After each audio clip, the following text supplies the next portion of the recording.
Media से लेकर तमाम यूट्यूब जैसे चैनलों पर हाथरस की घटना छाई रही। चारों तरफ उसकी चर्चा होती रही। लोग आखिर ऐसे दरबार में पहुंचते ही क्यों हैं? आज के हालात ये हैं कि नेता की आम सभा में भीड़ जुटानी पड़ती है। उसकी आशाएं, उम्मीदें, आकांक्षाएं अपने नेताओं पर टिकती हैं, तो नेता उसकी उम्मीदों पर खरा नहीं उतरते। उत्तर प्रदेश के हाथरस में जो घटना घटी, जिसमें 120 से ज्यादा श्रद्धालुओं की मौत हो गई, 20 से ज्यादा घायल हैं, जिसके कारणों समाधान पर काम किया जा रहा है। पर इसके लिए क्या राजनीति जिम्मेदार नहीं? डब्ल्यू के इस अध्याय में हम आपका स्वागत करते हैं। दरअसल इस बार लोकसभा चुनाव के परिणामों ने भारतीय जनता पार्टी को 240 पर अटका दिया और मोदी ने 370 की बात की थी। इससे भाजपा में निराशा आ गई थी। मोदी ने भाजपा कार्यालय जाकर अपने कार्यकर्ताओं की निराशा को दूर करने का प्रयास किया, जिसमें उन्होंने कहा कि सरकार तो आखिर एनडीए की ही बन रही है। वहीं दूसरे विपक्ष की बात करें तो कांग्रेस पार्टी, जो इंडिया गठबंधन की सबसे बड़ी पार्टी के तौर पर उभरी और पिछली बार के चुनाव की अपेक्षा इस बार उसे लगभग 2 गुनी सीटें प्राप्त हुई और 10 साल के बाद उसे लोकसभा में प्रतिपक्ष के नेता बनने का अवसर प्राप्त हुआ। और कांग्रेसियों ने इसके लिए आशा की कि उसके नेता राहुल गांधी इस पद को सुशोभित करें। राहुल गांधी ने मान भी लिया, वो नेता प्रतिपक्ष बन गए। अब इंतजार था लोकसभा में उनके पहले वक्तव्य का।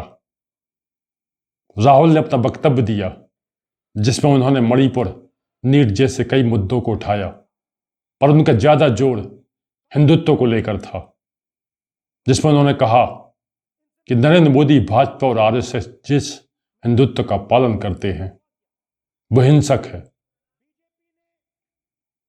और जबकि ज्यादा धर्मों का मूल है अभय मुद्रा, जिसके अंतर्गत डरो मत और डराओ मत। और जब प्रधानमंत्री नरेंद्र मोदी के जवाब देने की बारी आई तो विपक्ष के सांसदों ने लगातार हूटिंग की, नारेबाजी की।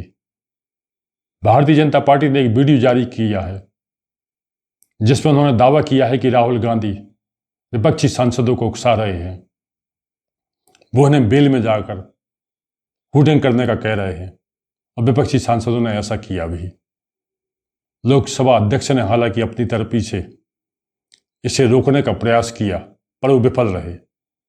इसके बावजूद नरेंद्र मोदी अपनी बातें करते रहे और जब हाथरस की घटना की खबर आई तो नरेंद्र मोदी ने उस घटना पर अपनी संवेदनाएं प्रस्तुत की। इस समय चर्चा के बीच अभी मुझे एक दुखद खबर भी दी गई है। यूपी के हाथरस में जो भगदड़ हुई, उसमें अनेकों लोगों की दुखद मृत्यु होने की जानकारी आ रही है। जिन लोगों की इस हादसे में जान गई है, मैं उनके प्रति अपनी संवेदना व्यक्त करता हूं। मैं सभी घायलों के जल्द से जल्द ठीक होने की कामना करता हूं। राज्य सरकार की देखरेख में प्रशासन राहत और बचाव कार्य में जुटा हुआ है। केंद्र सरकार के वरिष्ठ उत्तर प्रदेश सरकार के लगातार संपर्क में है। मैं इस सदन के माध्यम से सभी को यह भरोसा देता हूं कि पीड़ितों की हर तरह से मदद की जाएगी। इसके बाद राज्यसभा में विपक्ष के नेता मल्लिकार्जुन खड़गे ने हाथरस की घटना पर अपना दुख व्यक्त किया और उन्होंने इस पर देश में एक कानून बनाने की मांग की, जिसका सभापति जगदीप धनखड़ ने समर्थन किया। यहां भी जब नरेंद्र मोदी के जवाब देने की बारी आई तो विपक्ष ने लगातार हूटिंग की, पर राज्यसभा में लोकसभा की अपेक्षा विपक्ष के सांसदों की संख्या कम थी और इस हूटिंग में जब वो अपने स्तर पर कामयाब होते नहीं दिखे तो वो सदन से वॉकआउट कर गए। इसी बीच मीडिया से लेकर तमाम यूट्यूब जैसे चैनलों पर हाथरस की घटना छाई रही, चारों तरफ उसकी चर्चा होती रही। लोग आखिर ऐसे दरबार में पहुंचते ही क्यों हैं? एक जमाना था दरअसल जब पक्ष विपक्ष का कोई भी नेता किसी क्षेत्र में जाता था तो लोग उसे सुनने के लिए मीलों दूर का सफर तक तय कर लेते थे। आज के हालात ये हैं कि नेता की आम सभा में भीड़ जुटानी पड़ती है, लोग स्वतः नहीं आना चाहते।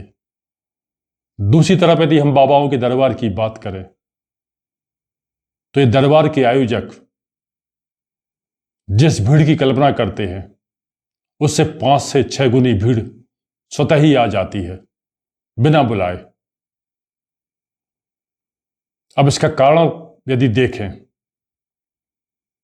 तो एक सामान्य व्यक्ति अपने जीवन में जो मेहनत कर रहा है उस मेहनत के बाद भी वो अपने जीवन की सामान्य आवश्यकताओं को भी पूरा नहीं कर पाता, और जब उसकी आशाएं, उम्मीदें, आकांक्षाएं अपने नेताओं पर टिकती हैं तो नेता उसकी उम्मीदों पर खरा नहीं उतरते। ताजा घटनाक्रम लोकसभा और राज्यसभा में घटी घटनाओं का है, जिससे विपक्ष ने अपना जोर लगाया, सत्ता पक्ष ने अपना जोर लगाया, पर उसका आशय क्या निकला इसका कोई सार्थक उत्तर शायद कोई नहीं दे पाएगा। ऐसे में एक सामान्य व्यक्ति अपनी दैनिक जीवन की समस्याओं के समाधान के लिए बाबाओं के दरबारों के चक्कर लगाता है। वो अपने जीवन में जो मेहनत करता है उससे वो हासिल नहीं कर पा रहा, जिससे उसकी रोजमर्रा की सामान्य आवश्यकताएं भी पूरी हो सके। राजनीतिक दलों को इस बात पर विचार करना चाहिए। भले ये कह दिया जाए, जैसे कि खड़गे साहब ने कहा राज्यसभा में, कि कई प्रकार के बाबा पनप रहे हैं। ऐसे में कई बाबा जो पैसे लेने वाले हैं या जो वास्तविक हैं उनकी पहचान कर ली जाए। और आम आदमी पार्टी के सांसद संजय सिंह ने कहा कि हर राज्य में बाबाओं का दरबार सजा करता है। इस बात पर कोई नहीं ध्यान दे रहा कि इन बाबाओं के दरबार में भीड़ क्यों जुट रही है और इसके समाधान क्या है।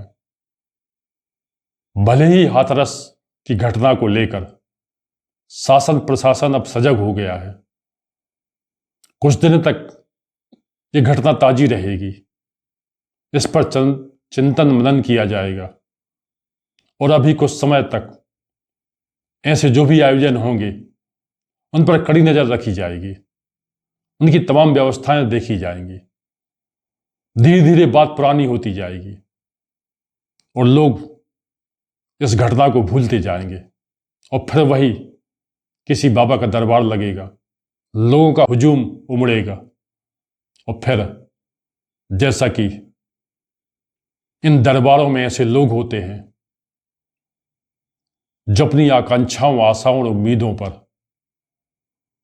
अपने जीवन में खरा नहीं उतर पाए, वो इन दरबारों के सहारे अपने जीवन की जंग को जीत लेना चाहते हैं और इसमें वो फिर ये नहीं देखते कि इस स्थिति में वो जिस दौर में बढ़ रहे हैं उनके नीचे भी उन्हीं के जैसा कोई व्यक्ति कुचलकर अपनी जान गंवा देता है। तो हाथरस जैसी घटनाओं के लिए क्या राजनीति जिम्मेदार नहीं है? क्या आज के नेताओं को यह विचार नहीं करना चाहिए कि आखिर इन बाबाओं के दरबारों में भीड़ क्यों लग रही है? आखिर एक सामान्य व्यक्ति के जीवन की आवश्यकताओं को पूरा करने के लिए राजनीति अपने सशक्त कदम उठाने में विफल क्यों हो रही है। तो आज के लिए इतना ही। आपसे अनुरोध है कि आप अपने विचारों से कमेंट बॉक्स में लिखकर हमें अवश्य अवगत कराएं।